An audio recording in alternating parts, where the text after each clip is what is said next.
hey, so gonna try this and see if I can get it to work.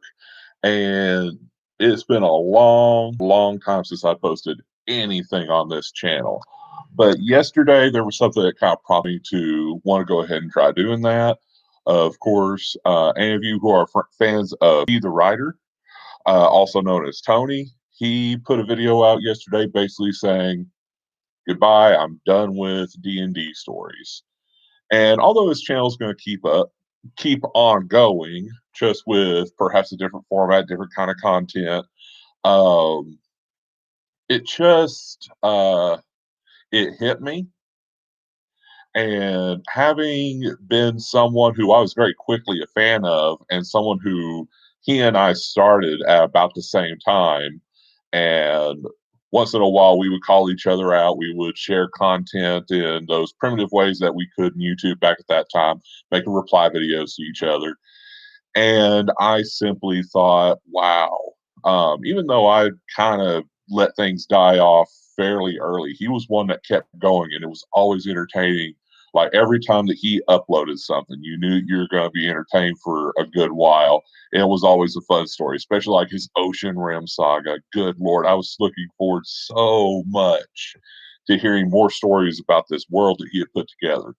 But of course, modern tabletop gaming and online gaming being the near pitfall that it is right now, it's not really a surprise that he, like most of us, have started having trouble finding games, much less stable people to play with, which is not a downplay on people, but I think it's more the situation because when you are online and you're facing the screen, much like I and you are right now, there's less of an accountability. There is a disconnect there you don't have when it's one-on-one face-to-face in real time. And I think that's led to a lot of people in the gaming community being more likely to drift.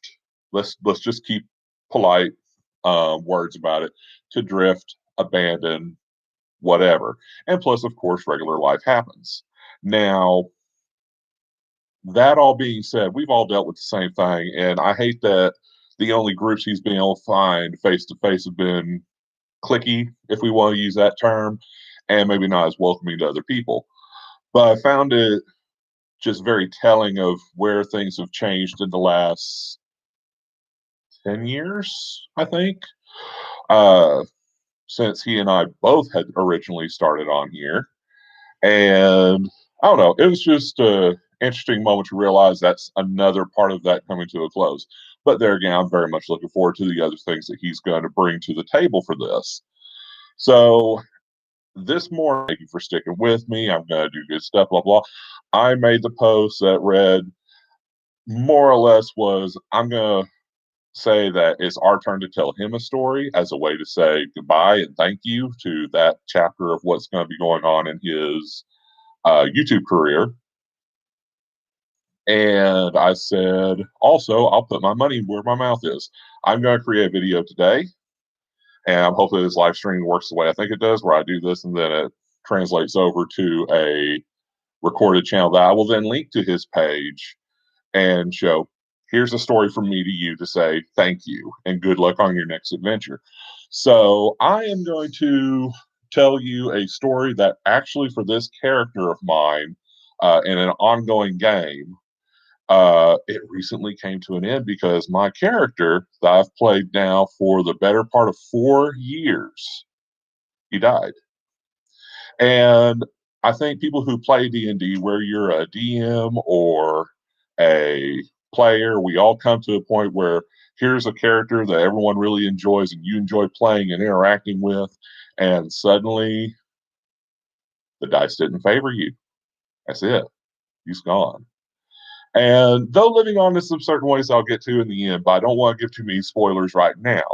So this is the tale of Monocar Germania, which was me being what I thought was just silly for what was going to probably be a quick death throwaway character. And I took the character in my mind that was Caramon Major, and I flipped the names around backwards, flipped a couple of the letters around to make a new name, and basically said, okay, look, I got lucky. I rolled incredibly well twice, and I got an 18 strength and a 17 dex. The rest of the stats were meh. I got enough of constitution to get that one bonus on the hit points. And when it came to wisdom, he was okay. I believe it was an 11. I've got the character sheet here. I should be looking at it. Yeah, wisdom. No, wisdom was a 9. Charisma was 14, and intelligence was 7. So I thought, perfect. He'll be the big fighter who's just a lovable dimwit. That was my plan. So as we started this game, and the game is still currently going, and it is on a web page called The Unseen Servant. Now, I'm going to do a little plug for this group because I really love this website and the people that are involved in it. And it has been a good way for me to have that continuous contact with gaming at a pace that maybe is more doable for most of us. It's a play by post forum, unseenservant.com. And even though it's a slower pace, there's a lot of these games where it's what we call hyper posting, where you might see 100 posts in a day. It's unbelievable how much these people are able to stay connected throughout the day, and the game moves along real fast. And this one's kind of in that middle zone where it's not super slow, but it's not a hyper post by any means either. On most cases, excuse me, I'm about to cough. But what has been awesome about it is I found a great group of players and GMs. And in fact, maybe I'll come back here later as things move on. I'll tell you about one of the games that I've been running now for going on 2 years. It's a Ghostbusters game, West End Games, and that was a lot of fun. But I'm going to get more to the point here. So this is a game called Big Shiny Island. It's a friend of mine that goes by the handle Ogre Mage who's been running it, and it has been a real joy. So I had Monocar, human fighter, very generic, big burly guy, maybe not all right in the head. We'll get to that in a second too. Where he wasn't the sharpest tool in the shed, but he was wise enough to have an idea how things worked, and that helped him get by. So he was slightly more than just a strong set of arms and quick reflexes, and it made it fun. So this was going all the way back. This is a 1E campaign, and I love that because it takes me back all the way back to when I first started learning about D&D, much less playing. And it was just fun to get back to that nitty gritty roots of how it worked. And all of us approached it with the GM being very upfront with it, says, "You're gonna die." Oh, okay. He goes, "There's some things on this island that are going to be right for the picking for you to go right up against. There's going to be other things that come up where you're going to die. You're not ready for it yet." And I found that rather exciting, of course, because, it's always having that chance of death, that risk to your character that puts you on edge, and it makes it more fun, in my opinion. So we are playing where everything starts off. We start off in a town called Salt Marsh. Yes, it's from the Greyhawk, but we're using the map, but not the true setting. And what we did was we just started in Salt Marsh, and then we're all signed up to go to this new island called Big Shiny Island. Ooh, sounds nice, right? Go off on adventure. Adventures get to go for free. So we get on the ships and we're sailing along. We're introducing each other. And I thought, okay, I'm going to be one of the first people to post on this. This is awesome. And I thought, what am I going to do? All right, well, I'm going to start introducing myself to everybody. So I'm shaking hands and getting on there. And as we pass, it's the captain and the first mate are there as we're getting onto the ship, and I decide, well, I'm going to make him a chatterbox. So he's like, "Hey, how you doing? I'm so and so. I'm from Pocock, and I'm over here, and this is what I'm going to do, and this is what I'm good at. And hey, what can I do for you? Oh, this is going to be so much fun. I'm hardly away. I'm going on my first adventure. It's going to be wonderful, wonderful. Look at all these interesting people. I've never seen a halfling before. Have you ever seen a halfling before? I bet you've seen a halfling before. What can we expect to see on the ship? Is it going to be a long trip, short trip, medium trip? What are we going to do?" And I did this huge block of text And I thought, okay, this will probably be a one-time thing. Everyone's gonna go, oh God, okay, funny, don't do that again. No, next thing I know, on the OOC thread, which means, of course, out of character, they start going, "Oh my God, that's hilarious! Please tell us you're going to play that character like that for the rest of the time." So I'm sitting here looking at this on my phone, going, "Oh God, I'm going to have to do that from now on." So be careful what traits you give characters early on. A simple joke can turn into an anchor that you bear for a while. Speaking of anchors, that's exactly what they said. Is like, "Well, I hope we don't have to listen to them too much, but if nothing else, we've got a spare anchor. Get on the ship." Oh, okay. Now, of course, that's the GM. He Ogre Mage was being very much in character with those two NPCs, but also in the background going, "That was awesome. Keep it up." Okay, we're sailing along. We're going over the ocean. We're heading south towards Big Shiny Island, and we know practically nothing about it other than the local. I guess it was kind of like a trade federation in that it was a group of many merchants right now are pushing to try to get this island settled so that they can make money off of, let's see. Okay, let me go to this. While on the ship, since I put in the background of my character that he had been a woodcutter and he came from a family of woodcutters. So, they're woodsmen in the sense that they're loggers and that sort of thing. They own lumber mills. So my character saying is like, well, I grew up with all this and I got this training with weapons just because I begged my dad and he had enough money to do it.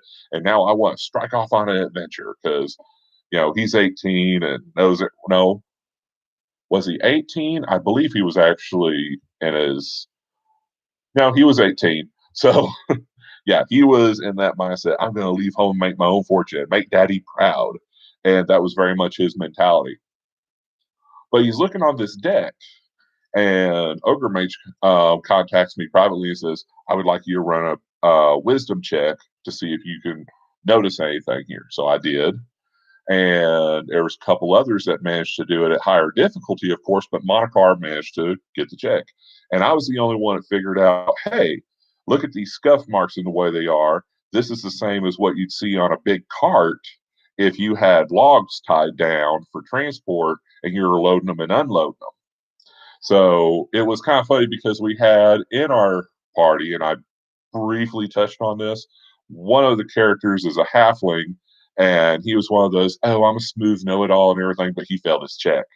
And they were trying to debate them amongst themselves and figure it out. But of course, Monocar, the big idiot, uh, he comes on, looks at it, goes, "Oh, it's logs, and they're hauling them this way, and this is how they're unloading them, and it's real clear because you can see it here in the scuff mark. See?"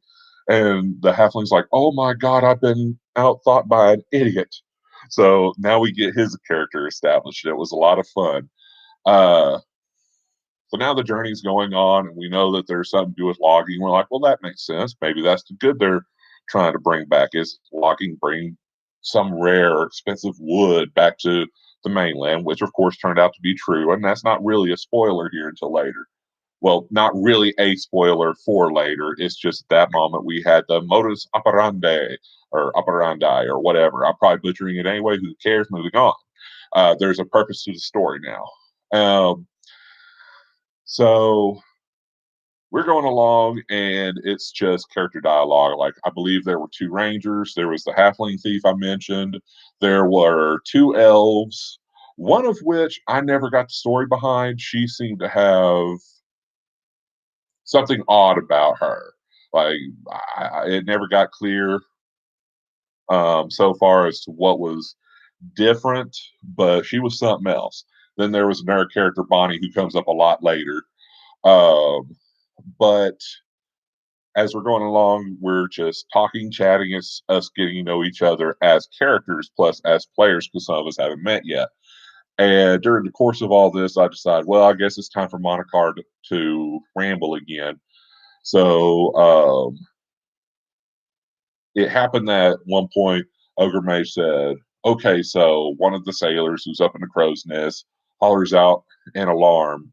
And I was like, "Oh, okay, well, I'll start a ramble." It's like, "Oh my god, they're calling out alarm. What is it? Oh, it's a sea monster of some sort. Something from the sea coming from us. Oh my god, I hope it's not one of those crack tons I heard about in the tavern from one of those sailors." Crack ton, of course, being his mispronunciation, misrealization of a kraken. And he was like, "Oh no, I heard those things are like super big, and that they reach up with their testicles and they grab a ship and pull it down." So of course now, once again, OOC thread. They're like, "Oh my god, that was so funny. Please keep it up." Blah blah blah.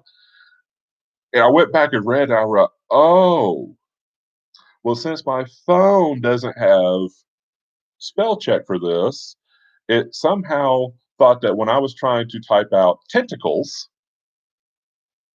testicles." So I was like, you know what? I'm not even going to edit that. That is such a perfect Monocar thing because he heard something, he misunderstood it, his mind automatically filled in the gaps with what made sense to him. Let's do it. Okay, so he thinks that's a crack ton coming at him, reaching up with his testicles to bring him down. Why not? Well, it turned out to be a couple of whales, large whales, and I know there's a proper name for these, but they had heads that they were batter ramming the ships. And Captain Quark had already told us that we've run across these before. We've got used to doing the maneuvers, but be ready in case this comes along. And of course, here they come. This is our first combat to work out the kinks of how we're going to do this as a group. And I started getting real excited. I was like, "Oh, okay, I've got a real high dex. I've got a great strength. My hit probability is really good. And I've got a spear and I've got proficiency in the spear." So I contact Ogre Mage, our GM. I said, "I want to throw a spear at one of them. What are the chances of it hitting?" He goes, "I don't know. Roll a 20 and find out." So I did. And of course, I rolled well, not a nat 20 because, of course, I rolled, I think it was like a 12, which was not near enough for a moving target out at sea, elevated with a spear. So here's my big mighty warrior. I'll take care of this. Swoosh! So that was the great opening moment. I'm like, okay, so not only did I flub up my first throw or my first use of one of these weapons that I got, but I also lost one of my weapons. Luckily, I was loaded down pretty good, but I was like, oh, well, okay. So these battering battering ram like wells are coming up across the ship's hull and boom. But luckily the sailors already knew how to do this, so they maneuvered the ship so it was more of a glancing blow. So now we're getting moved around and rocked around in the water by these I think it was three. um, Between the attacks from the sailors and all the other people with actual ranged weapons with no risk of losing them permanently, we started making enough of attack. We wound up, one died, so we got it. And by the second round, the other one was wounded enough that Ogre Mage rolled what amounted to a morale check. There it goes. So we're down to one more. And I get the idea. It's like, all right, this is Monocar speaking in character, of course. Okay, get that rope tied around the mast. Take this end of the rope. I'm going to tie it around my waist a couple of times. I'm going to jump off the edge. I'm going to have my shield. I'm going to have my sword, and I'm going to whack it. And they all looked at me and said, "That's stupid. Let's do it." Because, of course, we did. So we do this. And even the GM at this time, he's going, it's like, this is going to either be awesome or it's going to be awful. You are aware of this, right? I said, you already told me I was going to die. Fair enough. He said, do it. So I'm dangling off this line, swinging with the sea, like, come and get me. Got the sword. And just as he's coming up, whack. Didn't roll in that 20, but I rolled plenty high enough. With all my bonuses due to strength, I was able to, with that, along with the other projectiles coming from the other characters with ranged weapons, mine was the killing blow. So I was like, yes, got it. And now we go to the next not combat round now that it's over with. We all get our first shower of experience and all that's great. mope around his waist, going, "Someone get me up, please." And they thought about leaving me, but thankfully they pulled me up. Finally, we make it to Big Shiny Island, and there we see Beach Town. Oh, wow, look, we're here. And oh, wow, town kind of sucks. Everything's little shacks and shanty and everything. There's one really nice tower over there. We find out belongs to the captain. There's a nice building built right off of it. That's the town leader. That all comes up later. But as we're unloading off the ship, we are able to see it's like, well, all right, there's the tower, there's the high-low, which is the merchant shop, basically. All these shacks over here. There's a common house. There's a cook fire right here where there's people cooking whatever they can find. And if you look over there, there's a loggers trail. And it just so happened I said, hey, by the way, you're looking at that loggers trail and you're seeing people who are screaming and running away from it, and there's zombies coming. Well, here comes Monocar. Oh boy, zombies there to undead. We're gonna go get them. This is gonna be awesome. Here we go. Ah! Pull out my mace. I told you I had this guy loaded down. Um, he goes charging in. Everyone else goes charging in, and seeing what they can do. Now, my character Monocar, he goes off to the right where there's some zombies coming down that way because he sees one of them's chasing a girl. He goes to attack them, and boom! Almost one shots him. The maze kind of buries in his head. Ogre Mage says, I'm like, ew, gross, no, go away. And the next round, of course, boom, hit him again. Now that zombie's gone. Here comes another one. And other people from the ship are attacking more northerly and westerly, taking care of the other ones. And it's within about 3 rounds we're able to take care of this. But third round, it was go back to the second round. One of the druids cast Entangle and was able to tangle up 2 more of the zombies. And it was one of the townsfolk that they were coming after, but it was enough distance where they were fine. And my thought was, oh, well, they're entangled. I'm going to walk directly up to them and boom, hit them, whack-a-mole. Well, me not understanding at that time exactly how entangled worked, I got within melee range, which meant now I was entangled. So, here's everyone else going, no, Monocar, but me, ah! And now I'm tangled up and I'm like face to face with this zombie. I'm going, gross, I can't move. Oh no, crap, someone help. Of course, ranged attacks, take out the zombies, and then just wait for Entangle to finish, drops us all, done. So there's the second big adventure. Monocar, of course, is the golden-hearted idiot still. Not going on too long, but we realized very quickly that everyone in this town's starving. They can barely farm anything. They can't get anything to grow. They have zombie attacks coming down the logging trail.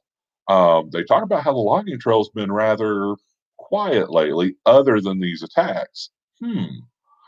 So we quickly organize a group together. We go walking up the logging trail. And the one thing that I'll say sometimes is a little bit lost in play-by-post, like on Unseen Servant, is that you can't read your GM. Now, I know some GMs that, with that screen or without it, they have the perfect poker face. You will never be able to read anything. But somehow it was in the text, now that you go back and you look at it retroactively, where he's constantly saying, are you sure you want to keep going down this road? Yeah, we want to go up that road. We want to see what's going on. Okay. So you continue up for another hour. Are you sure you want to keep going? Yeah, we do. Well, make it all the way up this trail. We find a cabin. And we find 2 loggers that are there when there's supposed to be many, many of them. They're working alone. Their names are Bert and Ernie. Fun. So we talked to them. They're saying, oh, yeah, more of the loggers went up that little trail they made up there. And, we're just stuck here alone. No one helping us work, blah, blah, blah. Oh, okay. Well, let's see what we find out. Start going up the trail. This point where it got real obvious, like, okay, it's getting on in the day.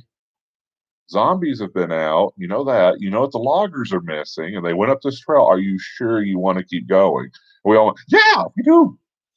So we were very enthusiastic, very much wanting to see the adventure. And it's like, okay, well, here you start going down this way, and eventually we come across not really a clearing, but a point where the vegetation has changed very suddenly, and there's these little gourds about so big, the way he described them, and they're growing all over on these vines. It's like, huh, this is really weird.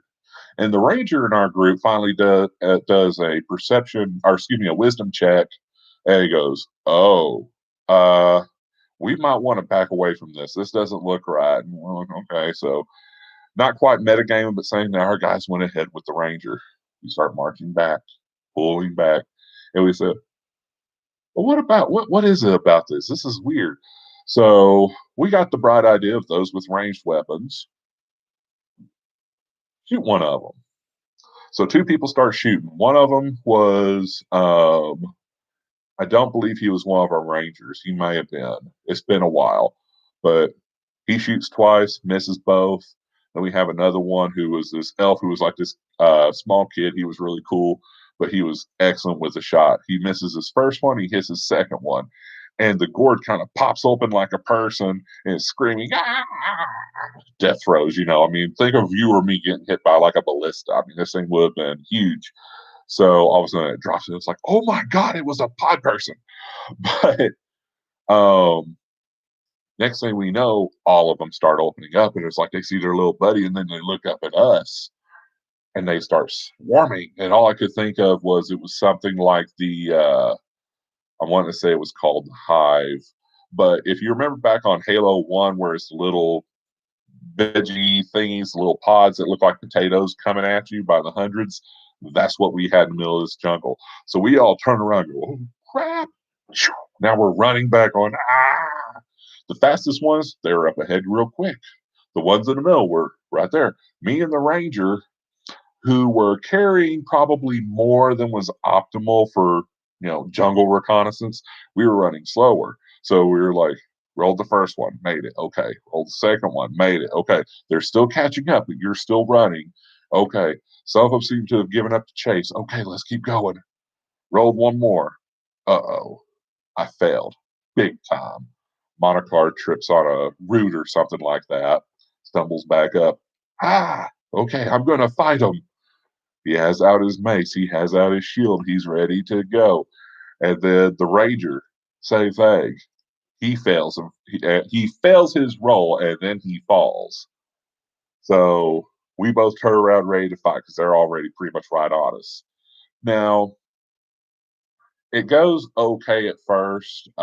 Thankfully, my fighter was heavily armored. He was wearing split mail, so the between that and his decks, the AC was perfect. Most of them were not being able to get to me. I was like, "Ha ha! You cannot get through my armor," as T would say, and I kept swinging that mace and swung the first time.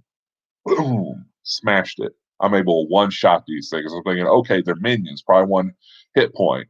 Then I see the ranger take a swipe at one, and he did pretty well. I was like, oh, not one hit point. I'm just the only one capable of one shotting these with pretty much max damage. Okay. Thinking, all right, we're still playing whack a mole, no problem. So first round, got him. Second round, missed. Third round, I missed. Fourth, all the way up to like the fourth round, I missed. Then it was I got lucky. And even though now I'm starting to take some bites from these things where a couple of them are getting through, I was like, one shot, one shot, one shot. And it was enough where some of them thought, okay, we're not attacking this guy anymore. And a lot of them started running away. I'm like, okay, we might make this. And Ogre Mage the whole time, too, is great. He's rooting for us. At this point, the rest of the party, the faster ones, were about facing and coming in, and they were trying to help fight him off. Now, unfortunately, even though it was hard for them to get through Monocar's armor, and even the Ranger's armor, he proved to be pretty good. He fell first. Within a couple more rounds, even though I'm making the strategic repeat, one shot, he falls. The hit points got chipped away enough where they got me. I'm on the ground. Now, in the meantime, I understand they're attacking all the other party. And our character thread, we're sitting there talking about, hey, do we need to abandon these two? Do we need to go on? And finally said, well, let's keep trying for right now. In the meantime, these little, we called them Vegemites or Vegapygmies. We didn't know what else to really call them. I'm sure it's a specific monster that could be identified. They start pulling my character and the ranger off. They're stripping off the armor and the boots and stuff. The one that we figured out was the chief or whatever came up and like took a bite out of Monocar's arm or shoulder right here, like a I'm claiming this one sort of move. So I don't know. It progressed. I don't remember the details honestly because at this point I'm going, I was like, oh, okay. So I've been playing this game for at this point it had been a few weeks, not quite a month, I think, and it was the third or fourth day game time, and I was like, okay, this character's dead. He's going to be eaten alive by little Vegemites. Awesome. Well, sure enough, the party's able to beat him back enough. They drag my character and the ranger all the way back to where we met Bert and Ernie, and they shack up in the cabin there for a little bit to heal. And while we were there, and we wouldn't find this out until later, but remember that one elf, Bonnie? Well, she had done a wisdom check and found a place where they had hidden some food that was in the corner of the shack. So while we're there, enjoying their hospitality that they're reluctantly giving so that our guys can heal up a little bit and then slog back to the town, uh, she stole their food. And that you, what do you say? Uh, it's funny now, but at the time I was like, oh God, when I found out where it was from, I was like, really? But finally heal up. We go back to Beach Town. We're all beat up and everything. It's like, oh yeah, don't go that way. It was really bad. Here's what we found. Now, Monocar is missing half his armor, missing his pants. He's missing a boot. Things are not going well for Monocar. Plus, he lost his, I believe he lost his shield. I know he lost his mace. And he lost his pack that had rations and rope and all the gear that you want to have. So most of the stuff that I spent all his gold on is gone. So he's in bad shape. By the time we get back, he's like, go ahead and role play out him going to the common house because he can't afford a shack anymore. He sleeps for a couple days, grumpy, like, until his hit points are up. Then he finally makes it over to the high-low where the merchant house is. He was like, okay, look, I don't care. I need pants. Like, oh, there's a whole pile of pants and other clothes in the back room of all the people who have died here.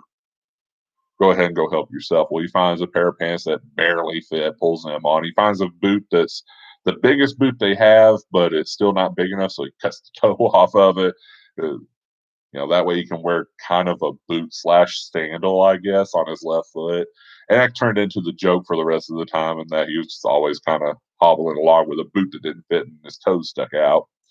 I was very lucky that Ogre Mage took sympathy on me and said, you know what, that's just so funny. I'm going to let it go. You're not going to get any kind of a penalty. Thanks. Next adventure. So we'd been there for a while and we started hearing rumors that the route that they take to go get water for the village over by the river, there's been a big crab there and they think that's big enough that would attack people. So we think, okay, how are we going to take care of that crab? And then in the meantime, we find out, oh, well, there's also a troll that's been coming up. We see him every now and then, and he ate a guy the other day. Oh, okay, so we got a troll now to take care of too. We said, well, first things first, let's get that crab. And they're all talking about different plans of how they could do it. I have Monocar show up. Of course, he's all beat up and not feeling all that great. And he goes, well, what if we did a thing where we cut a log, we sharpened one end of it, we hoist it up into the tree with ropes, and we set a trap for when the crab comes up on shore, and then we cut the rope and we basically have it come straight down on the crab. Ogre Mage contacts me in a private message, says, that's the greatest plan I've ever heard. I love it. I'm going to probably give you an incentive if you do it and you pull it off, some extra XP or something. I might penalize you if you don't. Oh, well, okay. So I push for that. Everyone agrees for it. We start setting it up. The day before we're going to head out there, one of our new players has come into the game. I happen to be down on that end surveying for some wood cutting plans that we have to try to open up some land for the town and find some more farmable areas. Um, I see the new player coming, an elf, and he's, elven warrior, real stereotypical. Here he is, level one, and he's running, and there's a troll chasing him. Monocar, freshly healed up, goes, "Oh!" So he draws his sword because yes, he had a spear, he had a mace, he had a sword. He was loaded up, ready for war. Literally, he's lost 2 out of 3 weapons. He's got that sword though. So he draws that sword. He goes, "I'll help you." And he charges out to meet the elf, and he stands like, "All right, I'm ready." Player with the elf, he's going, well, okay. I mean, if you want to fight, I'll stand with you." Fight ensues. Big green sea troll. I'm thinking, okay, this is one opponent. This is one obviously that's been put there for us to go after. Surely this is at our level where we could. It wasn't at our level. That's what I'm getting at. So we wind up fighting this thing. I get in a couple of really good blows. He gets in a couple good blows, and it looks like we're going to win this. And then all of a sudden, the troll rolls a 20 because, of course, it does. He ate the elf's face. So the elf goes down. Ah! I'm fighting. I'm fighting. So now it's really bad. I'm like, I know I'm close. I just keep going. I keep going. There's other players coming up saying, "Oh, we're going to help you," but they're out of range. Monocar goes down for the second time in 2 days. The troll is dragging both of them out to the water, thinking, "Hey, I've got me a feast now." And by the time we get out there, I'm able to make enough saves where I've come conscious. I'm able to start grappling, struggling to try to get free. Thankfully, my uh, excuse me, no, I lost my sword in the water, of course, because of course I did. But the elf had dropped his sword, his name was Damon or something like that, over in the sand because, of course, he had his hand dropped dead. Uh, so I'm grappling with this thing, and they get a couple pot shots off on it. It lets go and takes the free deal that's all not struggling, which is, of course, the elf warrior who just joined. And um, he's drug away. They pull me out, and I'm told, us, you've suffered a lot of damage here, Bluehorse. You need to either make this save or you're going to permanently take a hit on your Constitution. Oh, so I rolled it.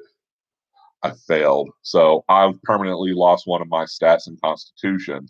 So instead of having a +2 bonus to my hit point rolls and everything to do with Constitution, now I'm down to just 1. So I'm still doing pretty good, better than a lot of the folks, but it was a hit. And I played it off as from then on he had kind of a cough because he half drowned. Um, and of course, it's on the way over as I pick up the Elven Warrior's blade and I go, I'm going to keep this. I lost mine, and I will use it in his memory. And the player who had just lost his very first character on the first day of playing in there, he did something real cool, and he says, on a card, here's in the back of his head a whisper. Use it well. Oh, cool. That was a cool moment. And unofficially, that area of the beach from then on was called Damon Shoals after the name of that elven warrior who had perished there due to the troll attack. Um, so I role play it for a couple of days about Monocar's got this horrible cough. He's trying to still get this seawater out of his system. He's feeling awful because, of course, he took that Constitution hit. He will never be as healthy as he was before.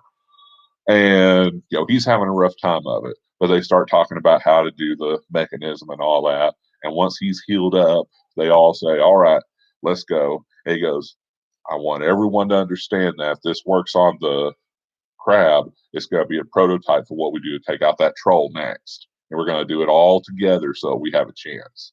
Well, all right, so we venture all the way down to the river, and that river's been a huge point for things ever since. And, we're building this mechanism, we're putting it together, we're getting it hoisted up, ready to go. Everything looks great. And even the ogre mage, our DM, is looking at it and going, I was like, man, this is really good. You're being very thorough. Are you sure you know, so far when you look at it, you got the river flowing, the sun's starting to set, there's all the disturbed sand from where you've been working all day. And we noticed he started mentioning that a lot. None of us had who's like, hey, he's trying to tell you something, click in our heads. We disturbed the sand a lot. So when this giant crab, sure enough, right at sundown, was coming up on the beach, he rolled a wisdom check for it. And we noticed it's like, the crab seems to be really eyeballing that disturbed sand like there's something wrong. And we all went, oh no. Should have smoothed it out to sand, make it look like nothing been going on. Luckily, it failed its wisdom check, but just barely. That's why it paused, it looked around, then went, meh, I'm going to start eating. So it's eating all these little poison frogs that are all over. We wait for it. We wait for it. We go 3, 2, 1, spring it. So we used an axe, cut the rope. It comes down on the crab, boom, and it doesn't hit it perfectly. Because it was suspicious, it was able to react just a little bit. So it was a not quite glancing blow. It was heavily wounded. But we were all able to swarm it. And it was a pretty intense battle, but it was over quick. We were able to hack it up. And then all of a sudden, we all realized, like, we have a bunch of starving people back in town and we have giant crab legs. Let's drag this thing over. So, we're all feeling awesome. We're tying it up, cutting it up, excuse me, tying it onto like our backpacks and stuff in pieces where everyone's holding what they can. We walk all the way back to Beach Town. We got it. Ah, here, put this on your cook fires. Ah, it's a crab claw as big as you are. So that was an awesome moment where we got to realize it's like, okay, we just fed this entire town and they've been desperate for food because everything's been overhunted, everything's been overfished. They can't get anything to grow in their fields for the most part. This was huge. It was a real victory. And that was so cool to be able to see happen there at game time. It was one of those moments where it's just everyone was like, yeah, that worked out great. And as a bonus, we all got, I think it was 4 days worth of crab rations because we dried it after it was cooked. So we had like crab jerky, basically. I'm not sure how that would work in the real world, but there again, I live in a very landlocked area. I don't know anything about seafood, much less preserving it anyway. So maybe there is a way to make crab jerky. But so that was an extra little something we got to take away, plus the experience, even though it wasn't much because it's one giant crab and it was, I think, 6 of us. But we did get the bonus for making the contraption and it working correctly. And I got a nice enough bonus where I jumped up to level 2 now. So haha. Um at that point, it was all about trying to get that troll. And for Monocar, this was very much revenge. He was like, no, you see this sword here? I have this sword because a good man died, and we're going to avenge him. So, after what seemed like a lot of delay, because at this point, everyone's starting to realize this is very much a sandbox. There's stuff going on over there, over there, over there, over there. We got 5 rumors about this thing over here, some over there, over there, over there, and down there. So, we're all over the place. Finally, Monocar is able to wrangle everybody in and go, we got to do this. Okay.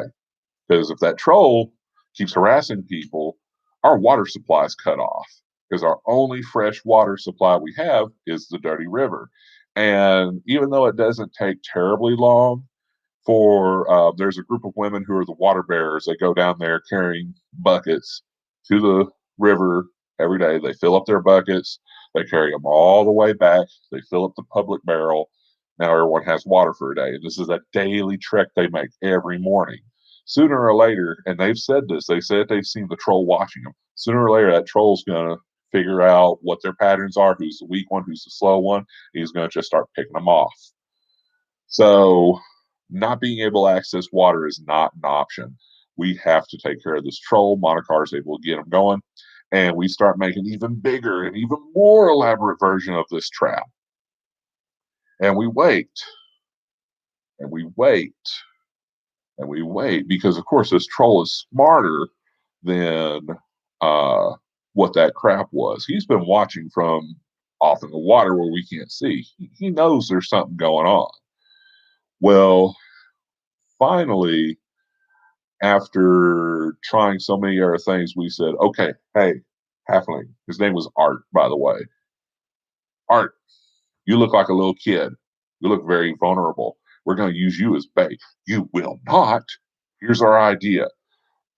You're going to act like you're wounded because you're great act. You're wonderful actor, playing Oz Eagle a little bit as character.